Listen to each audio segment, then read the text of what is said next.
Hola, ¿qué tal amigos y amigas de Spotify y YouTube? En esta ocasión les traigo un episodio más de este su espacio de terror, miedo y suspenso llamado Radio Anécdotas de la Penumbra.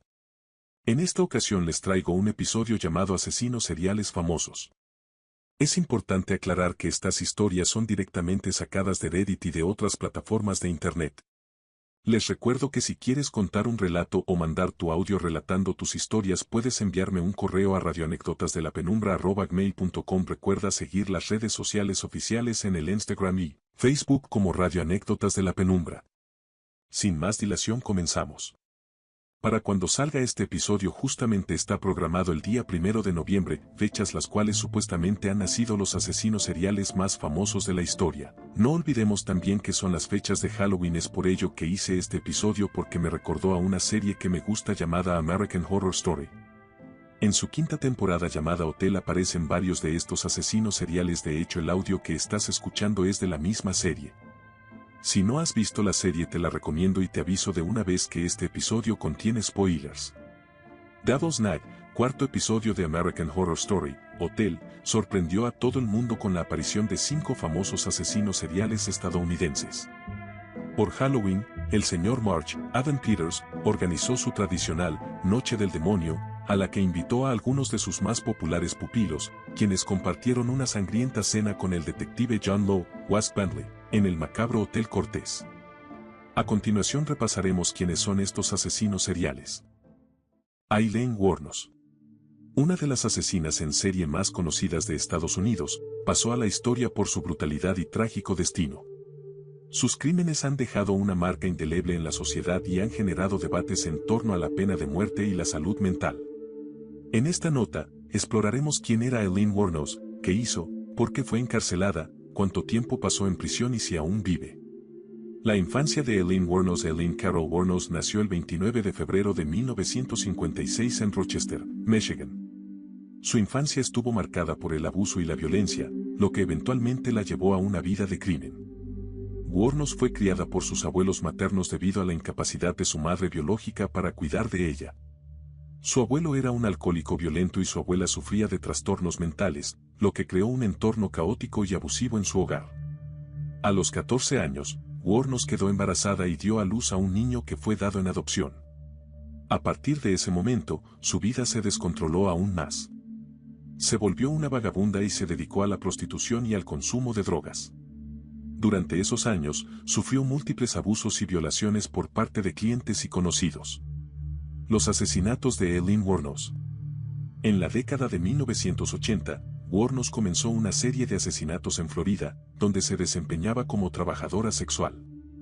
Se cree que entre 1989 y 1990 mató a 7 hombres. Sus víctimas eran hombres que recogía mientras trabajaba en la calle y luego los asesinaba a sangre fría. Utilizaba armas de fuego para cometer los crímenes y abandonaba los cuerpos en lugares apartados. Sin embargo, su carrera criminal llegó a su fin en 1991 cuando fue arrestada en un bar en Port Orange, Florida. Durante su juicio, alegó que había matado a esos hombres en defensa propia, afirmando que habían intentado agredirla sexualmente. Sin embargo, la evidencia presentada por la fiscalía indicaba que los asesinatos fueron premeditados y no en legítima defensa. Finalmente, en 1992, Aileen Wuornos fue declarada culpable de asesinato en primer grado por 6 de los 7 casos y fue sentenciada a muerte. Durante su tiempo en prisión, su historia se hizo famosa en todo el mundo y se convirtió en tema de películas y documentales. La vida de Wuornos en prisión estuvo llena de altibajos emocionales y legales.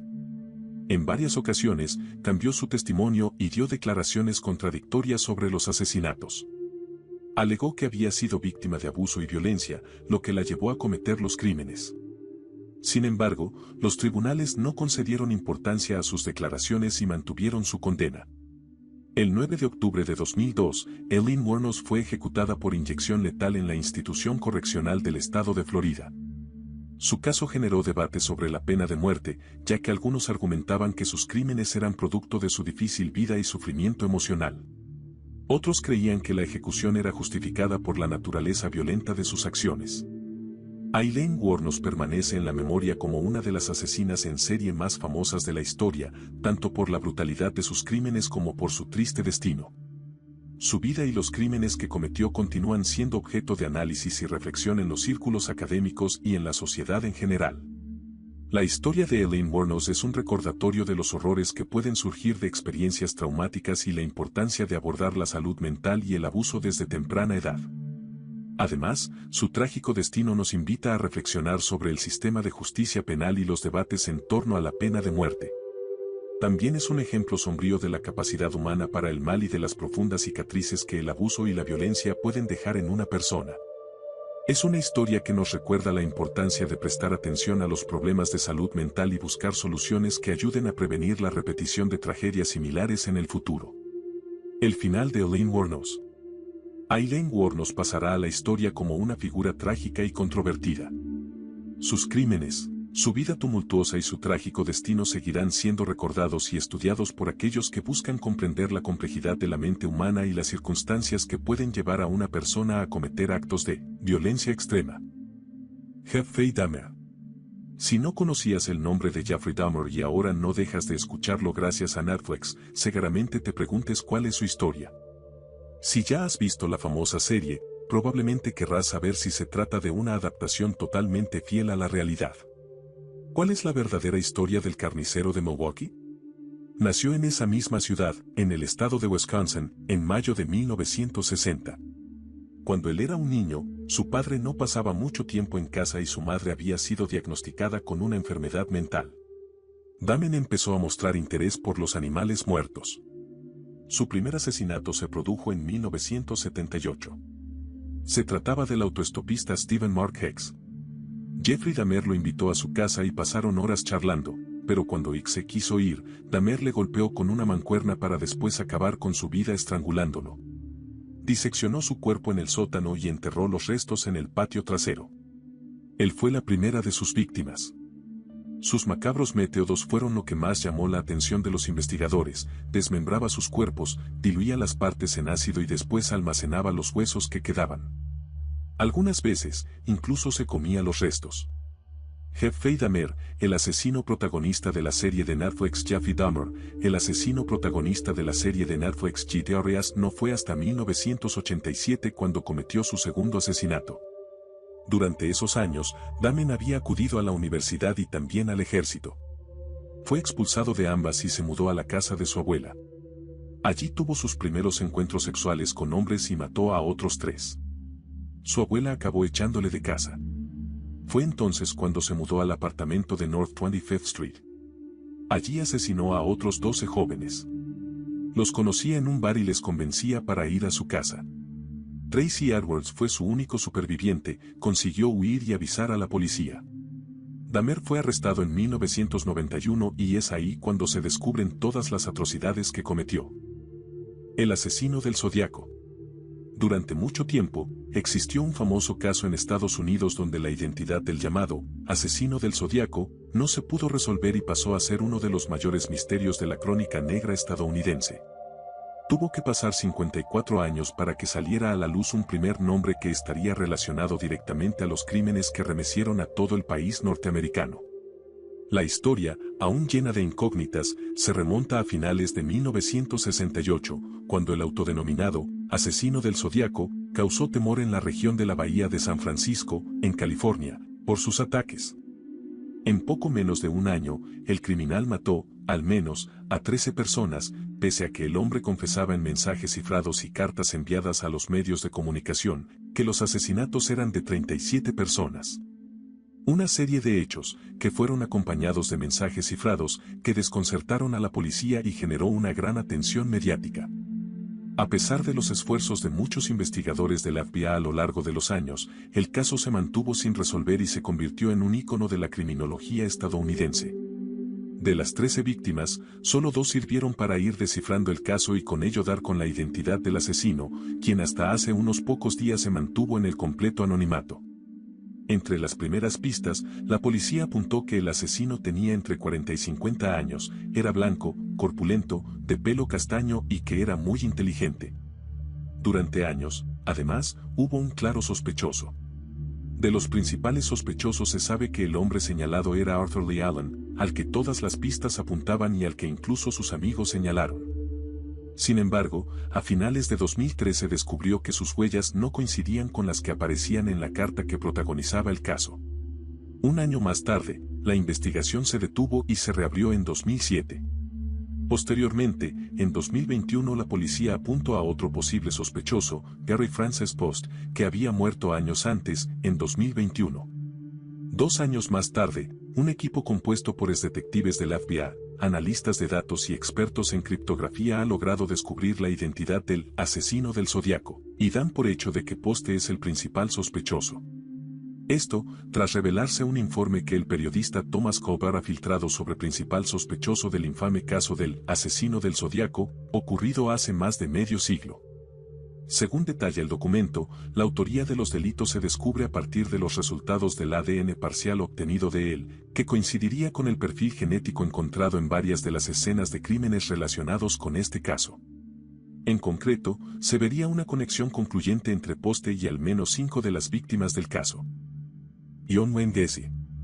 Uno de los casos más famosos que se estudian en las asignaturas de psicología forense es el de John Wayne Gacy, un individuo que de cara a los demás era adorable, pero que cometió varias decenas de crímenes, torturas y abusos.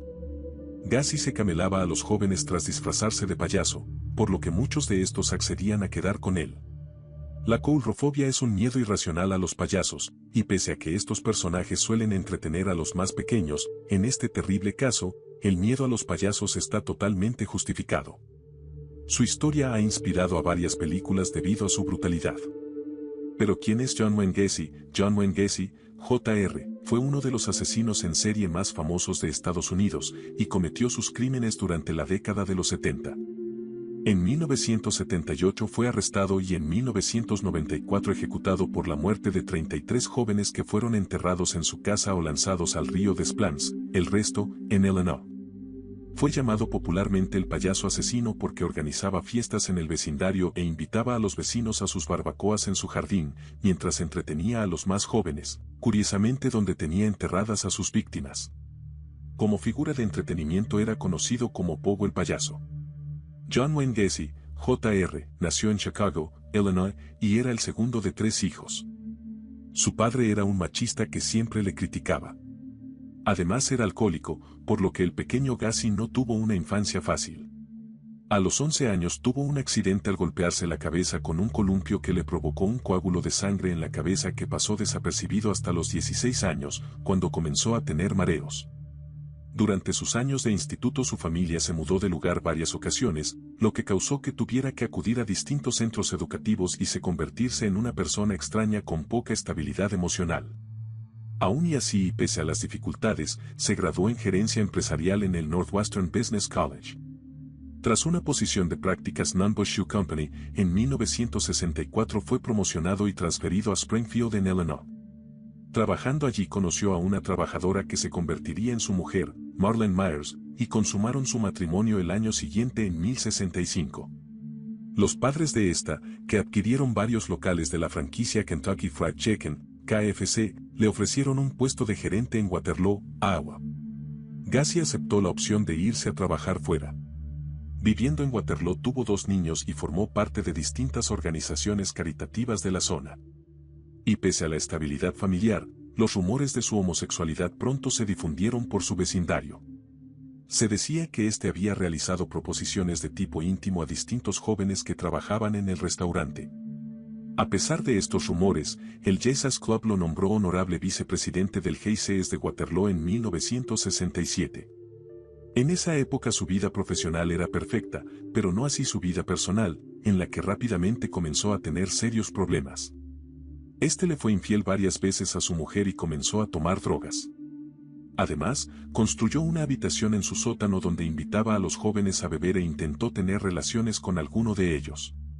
Pero su idilio con los habitantes de Waterloo pronto llegaría a su fin, pues recibió varias denuncias de los jóvenes que acudían a su sótano. Mark Miller fue el primero que acudió a la policía afirmando que había sido atado y abusado en una de las visitas a la casa del payaso asesino. John Wayne Gacy fue sentenciado a 10 años de cárcel, pero su buen comportamiento le permitió estar en la calle a los 18 meses. Su mujer se divorció de él y nunca volvió a ver a sus 2 hijos. Tras salir de prisión, Gacy volvió a Illinois a vivir con su madre, y en 1971, gracias a la ayuda económica de su progenitora, se compró una casa en el 8213 West Somerdale Avenue, en una zona de Chicago. Tras su paso por la cárcel, Gacy se encargó de dejar atrás su pasado y fue bien acogido por los habitantes de la nueva localidad en la que habitaba. De hecho, era una persona amable y querida porque organizaba barbacoas en su hogar y se disfrazaba de payaso para entretener a los más jóvenes y a los niños que estaban enfermos. Pocos vecinos podrían imaginarse la clase de persona que era. Richard Ramírez. Ricardo Richard Leiva Muñoz Ramírez, El Paso, Texas, 29 de febrero de 1960, Greenbrae, California, 7 de junio de 2013, uno apodado como The Night Stalker, el acosador nocturno, fue un asesino en serie y agresor sexual estadounidense que mató a 14 personas en la ciudad de Los Ángeles entre los años 1984 y 1985. Fue capturado el 31 de agosto de 1985 a las 11:25. Ramírez nació en un matrimonio bastante conflictivo, violento y disfuncional. Su padre, un obrero y ex policía originario de Ciudad Juárez, México, era sumamente violento con todos sus hijos, a quienes propinaba brutales palizas, en especial al propio Ramírez. Cuando era niño, este quedó inconsciente tras golpearse la cabeza con un columpio mientras jugaba en el parque con su hermana, Rosa, lo que provocó que sufriera ataques de epilepsia hasta la pubertad. Su adolescencia estuvo marcada por su relación con su primo Miguel, Mac, Ramírez, un boina verde y veterano condecorado de la Guerra de Vietnam, quien, con orgullo, le mostraba a Ramírez numerosas fotografías en las que salía él cometiendo crímenes de lesa humanidad y violando, torturando, asesinando o posando junto a cadáveres mutilados de mujeres vietnamitas. Además, Mac le contaba a Ramírez los escabrosos detalles de sus crímenes de guerra y le enseñaba técnicas para asesinar con sigilo que había aprendido en el ejército. Ramírez estuvo presente también cuando, en 1970 a 1972, Mac asesinó a sangre fría a su esposa con un disparo de escopeta, luego de una violenta discusión. Ramírez fue un joven problemático durante su adolescencia, a los 9 años comenzó a robar y más tarde a consumir drogas en Texas, su estado natal.